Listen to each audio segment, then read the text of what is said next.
Hey, what's up, guys? Welcome back to the channel. I really got to switch up that intro. It's starting to get kind of boring, huh? Today I'm going to be talking about pinhole photography and the ONDU pinhole 6x6 camera.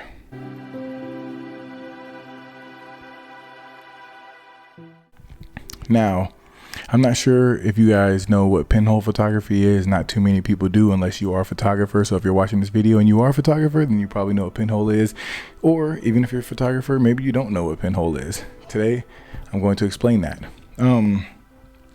So pinhole photography is basically the understanding that all you need is God, I hate to say it, but a pinhole in any kind of object, any light tight object with a little tiny hole in it that can make an image, right?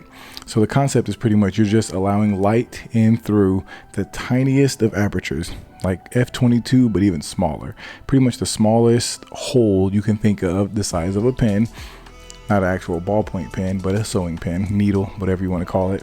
And you pretty much puncture, say, a piece of paper, a box, anything that's light tight, and you have a source of emulsion or photosensitive material on the inside, and therefore you're pretty much making an image with whatever that sees. So there's no lens, there's no nothing. It is literally just a light source, a box, and some photosensitive something, whether it be like cyanotype or film or just whatever, something coating in emulsion, something that can actually receive a light source and burn it into whatever that may be. Now, today I'm talking about the actual ONDU camera itself. It's actually pretty cool. This is the back of the camera. This is not the front of the camera. I'm not sure if you guys can see that, but this is actually the back of the camera. It has a cool slider here, and that is so you can see what number film you're on. It has 2 rotary dials to rotate your film when you have it in there. And this is the coolest banger ever. This is the front of your camera. The front of your camera is here.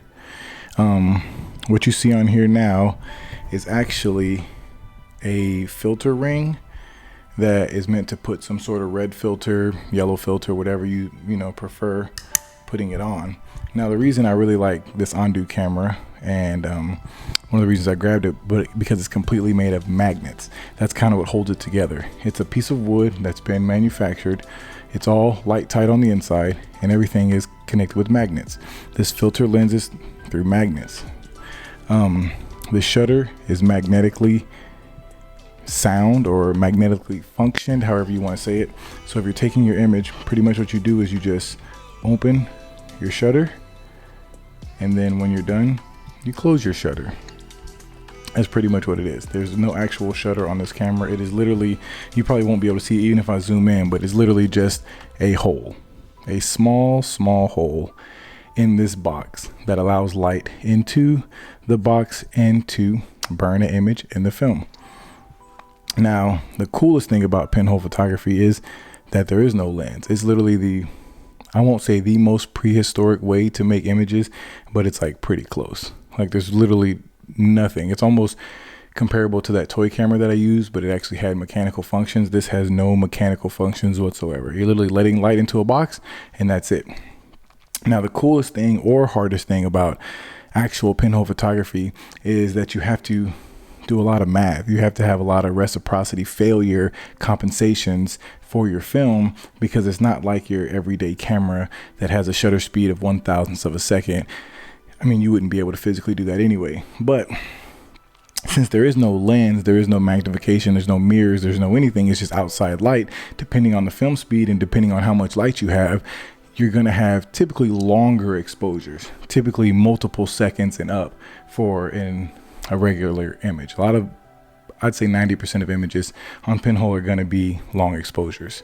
Now, I'm not sure if you guys know what reciprocity is, but reciprocity is pretty much a mixture of light density, exposure time, and photo sensitivity of whatever, like I said, you're using for a photo medium. Now, what that really means is you have to calculate for reciprocity failure. And what that really means is any exposure taken longer than, I think, 1 second to 2 seconds is pretty much when photo reciprocity fails.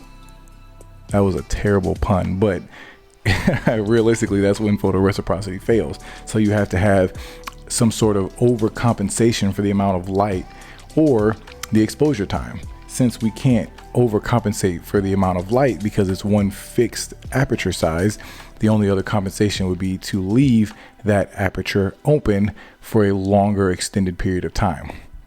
Reason being is film becomes less sensitive to light the longer the light hits it.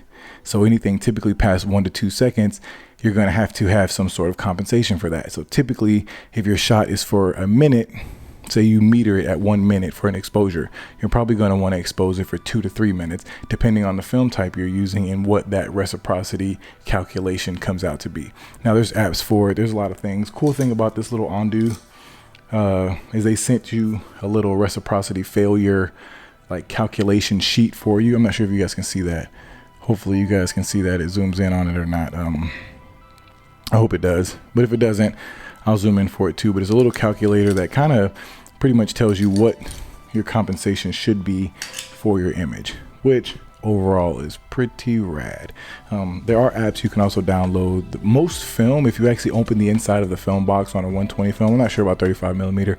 I got a couple rolls I don't really feel like opening up, but most film, if you open it up, it'll have reciprocity calculations inside, or some films. I know I have seen it before. I don't necessarily look for it, and I don't think a lot of people do, but I know I have seen it before.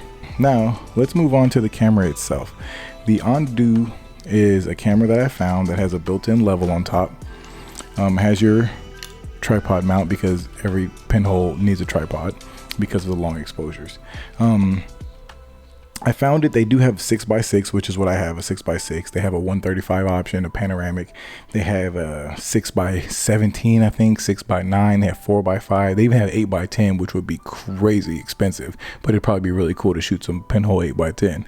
I can't imagine how rad that would be. Maybe one of these days, or maybe not. But one of my biggest things I liked about this camera, it's all magnetic. This filter adapter is for a red filter or a yellow filter, or whatever filter you like to use. I mean, obviously I wouldn't use a UV filter because there's no lens, but as far as having a dramatic effect on your film, red filters look really good. Yellow filters are really good for black and white photography as well. Cool thing about this filter is it's all magnetic. So you put a, red filter on here, and then you put it over your lens, and it magnetics. God, it isn't magnetic in place, but it magnetically holds it in place. Same thing with the back of this camera. You can actually pull it. It's kind of tight, and you can open the camera up. Now, this is the back, like I was telling you, and then it has a couple little pieces inside, and that is what the inside of your pinhole camera looks like. Just basically a light, tight box. Nothing cooler, nothing uglier, I guess. It's literally just a light, tight box that holds film. Kind of cool. You guys wouldn't be able to see it, but if you look in there and then you open that shutter, you'll see that tiny little pinhole open. Maybe you do, maybe you don't. And then you see me close it. Everything, like I said, is held in here magnetically, so you can pull all your pieces apart. You can load your film in there. You have your clamp here, which you load your film into, and then you would actually rotate to advance your film. And then when you're done, you would close your light sealed box, which is held by magnets in place, and then you have your film loaded, and then you would continue to roll your film until you get to the back of it, where you would open your slide dial to see what number you're on. Hopefully you get to your number, and then you would close it right back up, and then you would set your photo down, and you would take your picture, and then you close it, and then that's all it is. That was probably a tutorial for dummies, or it was a lot of useless information that a lot of people won't care about. Either way, I hope you guys enjoy it. Let's go take some photos.